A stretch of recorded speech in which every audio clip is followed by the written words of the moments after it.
Olá, olá, olá! Muito boa tarde, minha gente. Como é que estão vocês? Eu agradeço muito porque vocês estão sempre aí comigo me ajudando nesse trabalho. Bom, a novidade hoje é que eu tentei entrar nos meus canais de YouTube e não sei por que cargas d'água não consegui fazer a transmissão ao vivo. Eu suspeito que seja alguma coisa do próprio YouTube.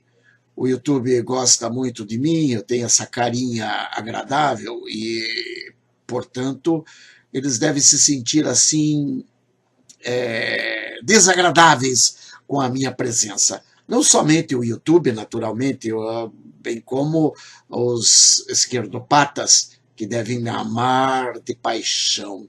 Mas não se preocupem não, porque eu também os amo de paixão.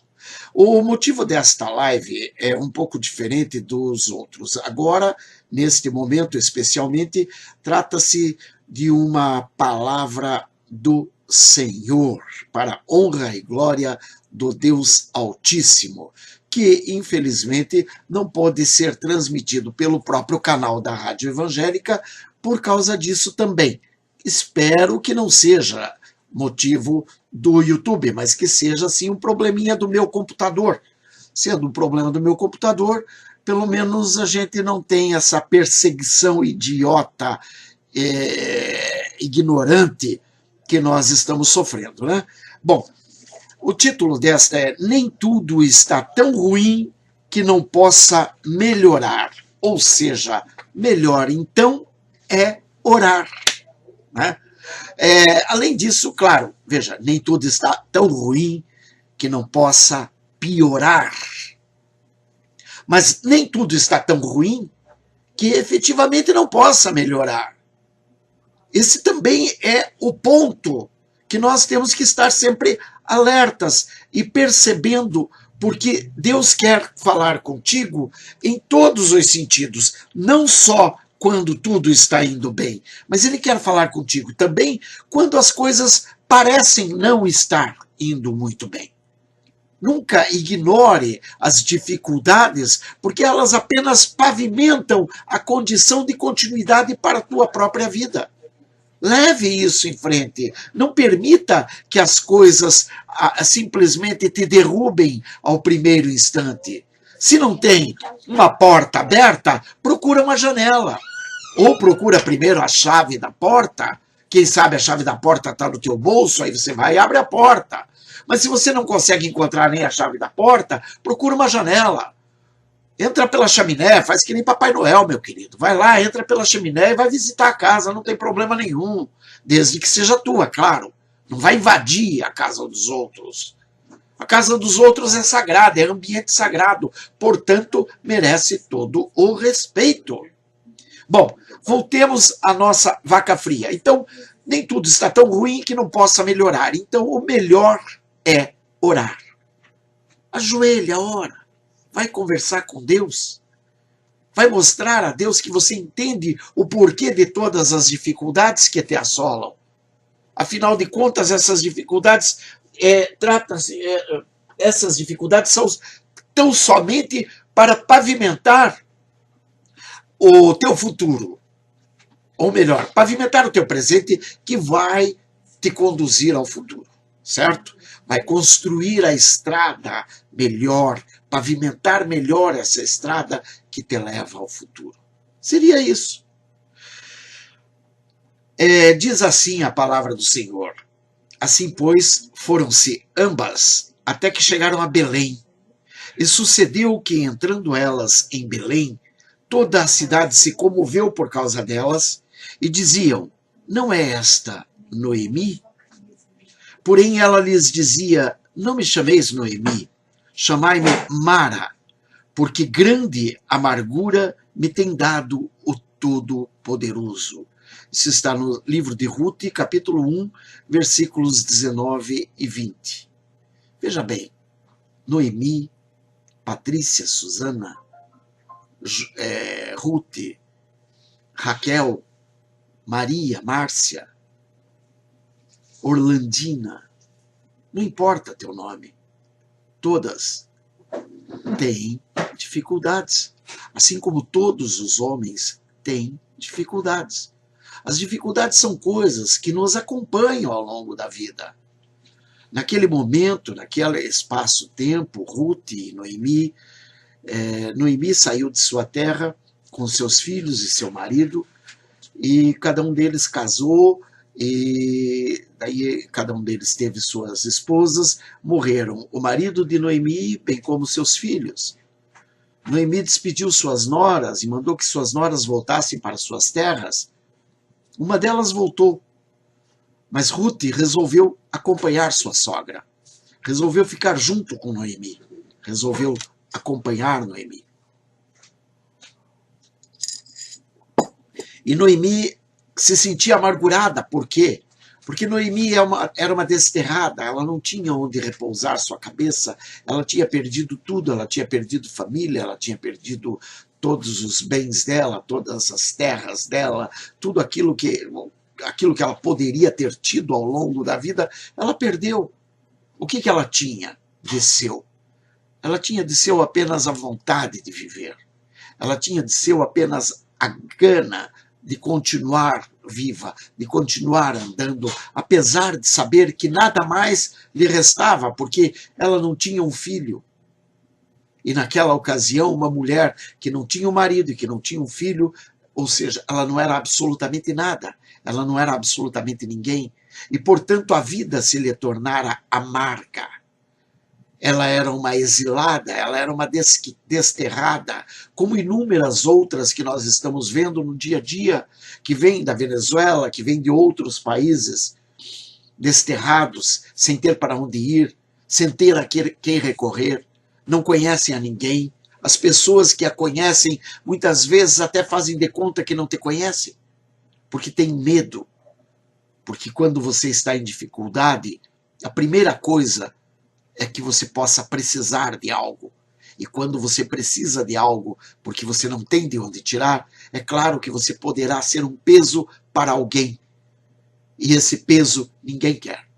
Ninguém quer te ouvir chorar, te ouvir reclamar, te ouvir lamuriar.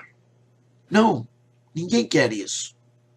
Quando alguém te pergunta como vai você, eles só querem saber a parte boa da história. Ninguém quer saber a parte ruim. Então não procure contar a parte ruim, porque se você contar a parte ruim, a grande maioria vai se afastar de você, definitivamente. Mas então nós vimos que esta parte da história, ela está muito clara para nós. É exatamente o que estamos vivendo. Estamos vivendo um momento de desterro, estamos vivendo um momento de perda de filhos, estamos vivendo um momento de chorar a morte de nossos filhos, a morte deles vivos. Porque muitos filhos, mesmo vivos, é como se para nós já estivessem mortos. Porque estão jogados nas drogas, na prostituição, no assalto, no roubo, enfim, estão jogados na criminalidade, na falta de educação, na falta de condição de um dia poder ser alguém ou alguma coisa. E tudo isso porque nós não olhamos mais uns para os outros. Nós olhamos a ponta do nosso nariz ou o nosso próprio umbigo. E quando olhamos a ponta do nosso nariz ou o nosso próprio umbigo, nós não damos ao outro o direito de ser, estar como nós estamos e somos. Nós nos esquecemos que nós usufruímos de tudo na vida, mas nossos filhos não terão essa oportunidade. Agora, isto de qualquer forma nos remete também a um outro ser muito interessante e que a história nos conta que sucedeu um dia em que seus filhos e suas filhas comiam e bebiam vinho na casa de seu irmão primogênito. E veio um mensageiro a Jó e ele disse: os bois lavravam e as jumentas pastavam junto a eles.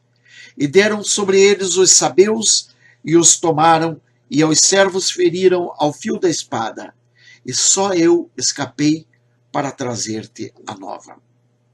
Estando este ainda falando, veio outro e disse: fogo de Deus caiu do céu e queimou as ovelhas e os servos e os consumiu. E só eu escapei para trazer-te a nova. Estando ainda este falando, veio outro e disse, ordenando os caldeus 3 tropas, deram sobre os camelos e os tomaram. E aos servos feriram ao fio da espada, e só eu escapei para trazer-te a nova. Estando ainda este falando, veio outro e disse, estando teus filhos e tuas filhas comendo e bebendo vinho em casa de seu irmão primogênito, eis que um grande vento sobreveio da além do deserto e deu nos 4 cantos da casa, que caiu sobre os jovens e morreram. E só eu escapei para trazer-te a nova. Então Jó se levantou e rasgou o seu manto e rapou a sua cabeça e se lançou em terra e adorou. E disse, nu saí do ventre de minha mãe e nu tornarei para lá. O Senhor o deu e o Senhor o tomou. Bendito seja o nome do Senhor. Jó, capítulo 1, versículos 13 a 21. Nós observamos aqui que aquele momento de felicidade, aquele momento de tranquilidade de Jó, um homem que era o juiz de toda a cidade, ou seja, ele estava acostumado que todo mundo ia pedir a ele conselhos, ia pedir a ele ajuda, e ele estava ali sempre pronto a ajudar as pessoas, e num determinado momento a sorte desse homem vira, ou seja, a vida desse homem vira. Ela vira de tal forma que ele passa a perceber que nem tudo está tão ruim que não possa piorar. Ele perde os bois, ele perde os servos, ele perde tudo que ele tinha, porque o fogo cai do céu e consome a tudo. Ele perde tudo. E nós sabemos que mais tarde ele vai perder a saúde, ele vai perder, enfim, ele vai perder o pouco que lhe resta da hombridade que ele tem. Da condição que ele tem de estar na presença dos outros. Porque você só pode estar na presença dos outros enquanto você está bem, enquanto você está limpo, enquanto você está, aspas, cheiroso. Né? Digo aspas porque, claro, nem sempre estamos tão cheirosos, mas tendo tomado um banho, podemos estar na presença dos outros, uma roupa limpa. Agora, a partir do momento que tua roupa começa a ficar puída, começa a ficar suja, começa a ficar engomada de suor, etc., as pessoas já não te querem mais em volta delas. Elas já começam a te afastar, elas já começam a afastar-se de você, porque você já não interessa mais para elas. Você já não tem mais nada a oferecer. Tudo o que você tinha a oferecer, você já ofereceu. A partir dali, você não serve para absolutamente nada. Mas nós vemos que Jó, de qualquer forma, ainda com tudo isso acontecendo, ele entristecido, ele aborrecido, ele levanta, ele rasga seu manto, é como se ele estivesse arrancando os cabelos da cabeça, dizendo, porque ele está triste, ele está amargurado, mas mesmo assim ele diz, nu saí do ventre de minha mãe, e nu voltarei para lá. O Senhor me deu e o Senhor tomou. De qualquer forma, bendito seja o nome do Senhor. Jó percebe que aquilo tudo que estava acontecendo pavimentava a continuidade deste dia em diante. Já não importava mais o passado, quem ele tinha sido, o que ele tinha sido, o que ele tinha, o que ele teve, o que ele deixou de ter, seus sonhos já não importavam mais nada. O que importava era o de agora para diante. O que eu farei com os cacos que me restam? Acabei de derrubar tudo no chão. Já não me sobra absolutamente mais nada. Meus ovos estão todos quebrados. Meu cesto caiu ao chão. Quebraram-se todos. Vamos ver se sobra alguma coisa. Ele começa a catar o que sobra. Não sobrou absolutamente nada. E ele vai morar no monturo. Um monturo de lixo. Monturo de lixo porque era o lugar onde os homens iam quando já não tinham mais absolutamente nada, e ele já não tinha mais nada, nem mesmo a condição de procurar um emprego, porque ele estava doente. Ele vinha ficar com problemas na pele, problemas que soltavam pus e cheiravam longe, e aquilo desagradava a quem via. E quando viam, ele tinha que se afastar. Ele era obrigado a se afastar pelas próprias leis da cidade, porque aquilo não somente causava mal-estar aos olhos, mas causava aquela coisa do não se aproxime porque você pode me transmitir isso. Isso nós vemos, inclusive, na própria igreja, onde nós mesmos frequentamos, quando nós vemos se aproximando pessoas com problemas e a gente mesmo meio que tem um certo receio de se aproximar com medo de adquirir aquela doença, com medo de tomar para nós aquela doença. E isso aconteceu. E Jó acaba sendo enxotado pela sua própria esposa. Como nós vimos, num determinado momento, ela diz: então sua mulher lhe disse, ainda retens a tua sinceridade? Amaldiçoa a Deus e morre. Porém ele lhe disse: como fala qualquer doida, falas tu. Recebemos o bem de Deus e não receberíamos o mal? Em tudo isto não pecou Jó com os seus lábios. Jó, capítulo 2, versículos 9 e 10. Porque é comum, quando nós estamos em dificuldade, a primeira coisa que fazemos é gritar, é espernear, é dizer que Deus não atende para nós, que Deus não nos olha, que Deus nos abandonou, que Deus é esse, onde está Deus que não te vejo, o Senhor não existe, enfim, todas as coisas que podem nos afastar de Deus. E não percebemos que isso tudo foi um golpe do inimigo a fim de fazer exatamente isso, com que nós amaldiçoemos a Deus e morramos. Morramos porque vamos perder a vida eterna.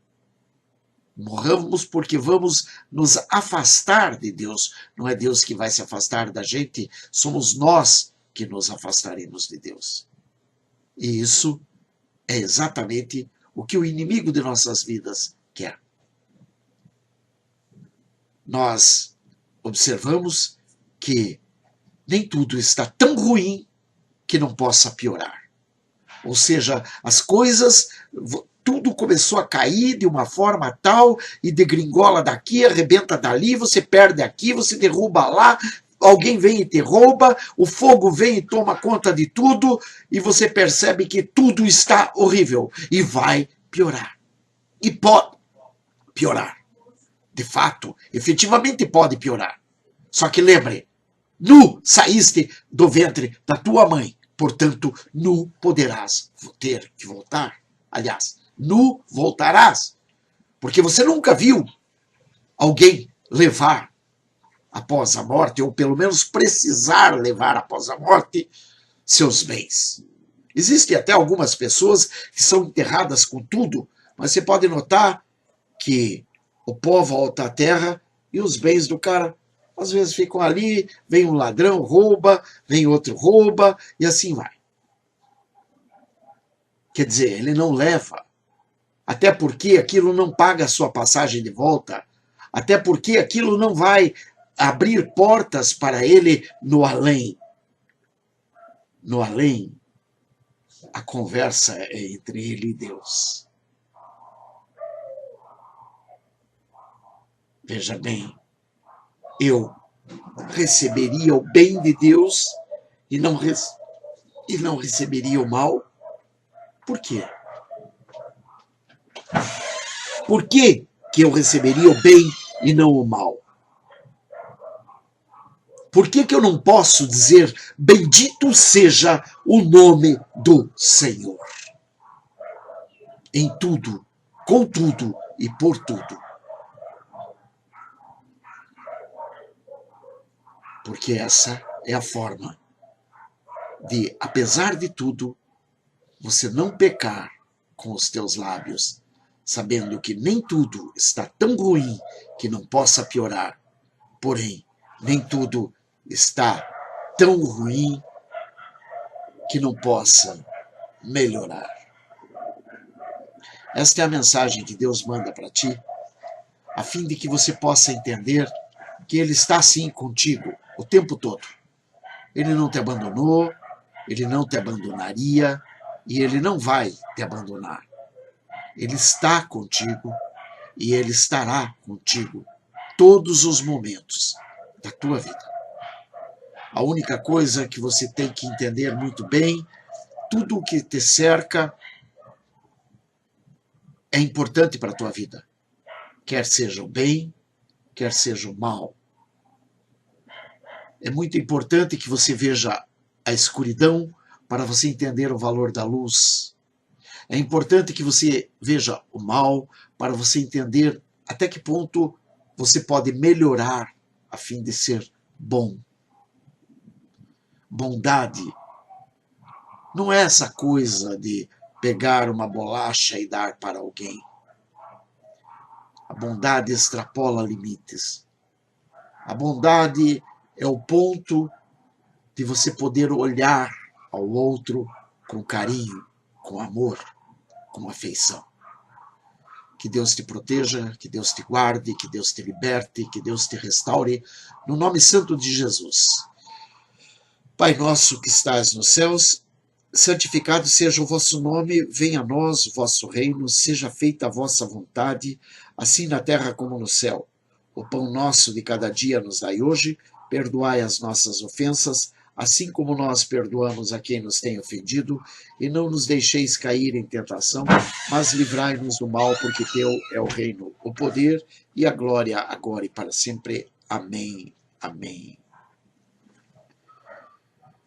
Este foi mais um programa 8 ou 80 do Ministério Testemunha de Jesus Cristo da Igreja Evangélica Santo dos Santos.